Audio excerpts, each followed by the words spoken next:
Take a look at what happened. Wow, wow, wow, ladies and gentlemen, this is insane. We just understand that Trump has survived an assassination attempt.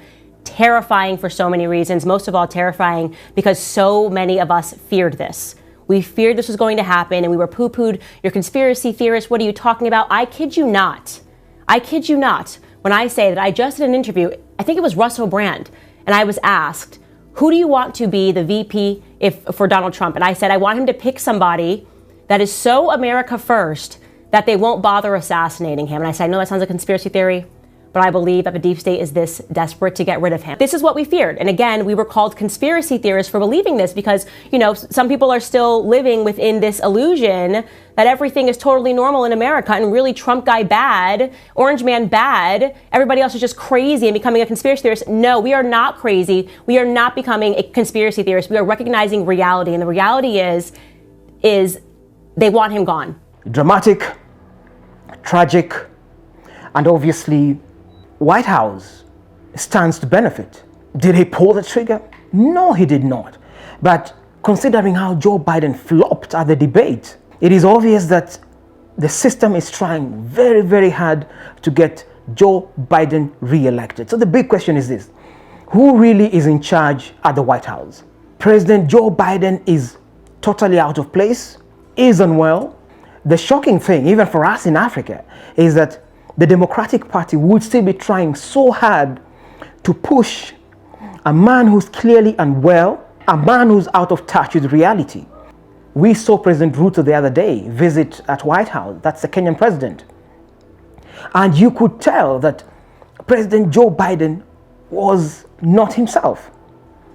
And through the debates and lately, Joe Biden is always mixed up, forgetting basic things, dates, names.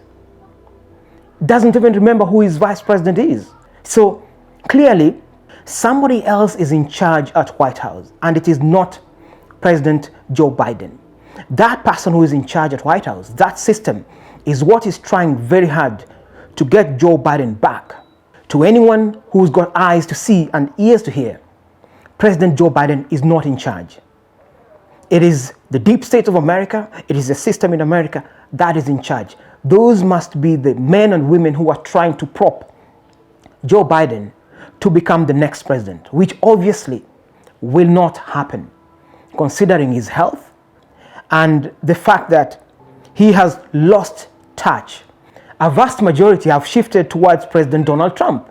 You look at the debate and what a big mess, what a flop.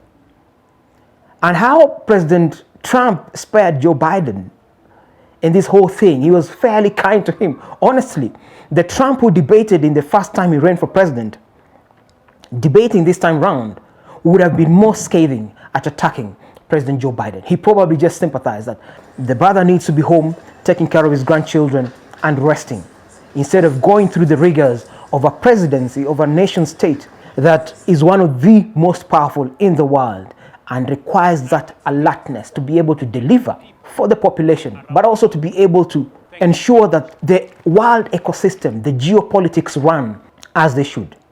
If you look at the mess in Ukraine with Russia, clearly the hand of America is in that. Africa may not agree with some of Donald Trump's policies, some of the statements he's made about Africa, but to the extent that he's triggered young Africans who said right back at him that, you know what, we can take you on. We can now draw connections that But I'm wonderful for the USA. the whole point of America first is to also ensure America's own survival. That can be understood. African states also need to ensure their own survival. Considering what is happening in Kenya today, that the Gen Z have revolted against the Kenyan government and therefore triggered a revolt that now seems to be spreading across Africa, points to the fact that the whole idea of looking out for oneself, for states looking out for their interests, is not just an American phenomenon. It is a time in history when there's so much awakening. You can see right there on your screen in the capital city of Nairobi as protesters. The nation states are deciding that we have got to look out for our own interests first, then step out to the rest of the world to engage, to embrace the global village. Now it is up to Congress Trump to confront was seen as a menace, as a disruptor in the time when he reigned for president, and I'll be there with pushing the America First theory that tied very well also with the BRICS and we're going to cheer on and Brexit.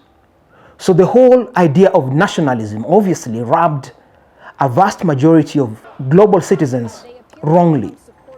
And the feeling that you want to be insular and to protect your borders at all cost was something that became such a negative dent on President Trump's regime. Trump will definitely make it back. Can he survive to the end of the election? He will certainly be the most protected man on earth after President Joe Biden. This attempt failed, probably was amateurish. So it glazed President Donald Trump. And the triumph that he showed, that right there was a sign of victory, a sign that this brother, this gentleman, the yellow man has won this election. They cannot take it away from him.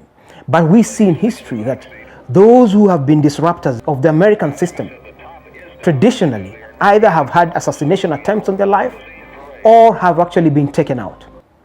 Case in point, recently, John F. Kennedy. The Kennedy family were always disruptors, and indeed his own brother was also taken out during the campaign trail. So America is going through something that is going to change the world. Donald Trump's policies, some are not well received, especially with regards to his Middle East policy. His policy on immigration. We saw how the ICE handled Southern Americans who are trying to get into the States. The whole idea of build that border, build that wall. We are likely to see a more rejuvenated President Donald Trump in this new term, because he will take it. If he survives, if he lives to go to the ballot, he will definitely take this election. We will definitely see a new Donald Trump for America. We will definitely see a new Donald Trump for the rest of the world. And there's something about an attempt on your life.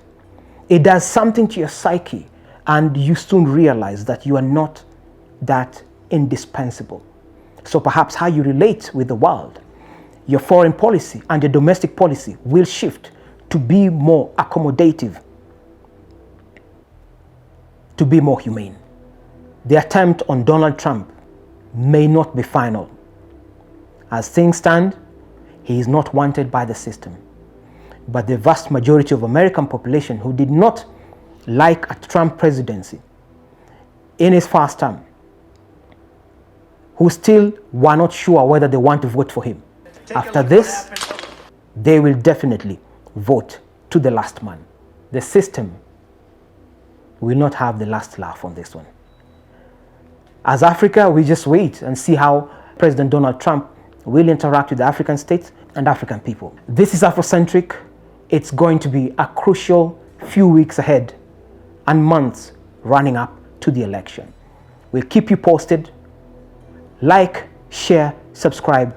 And for our African American brothers, our British brothers who are out there, you can relate to Afrocentric. Let's see what Trump has in store for us. So do subscribe, do like, and do share. We'll see you in the next video. I'm out.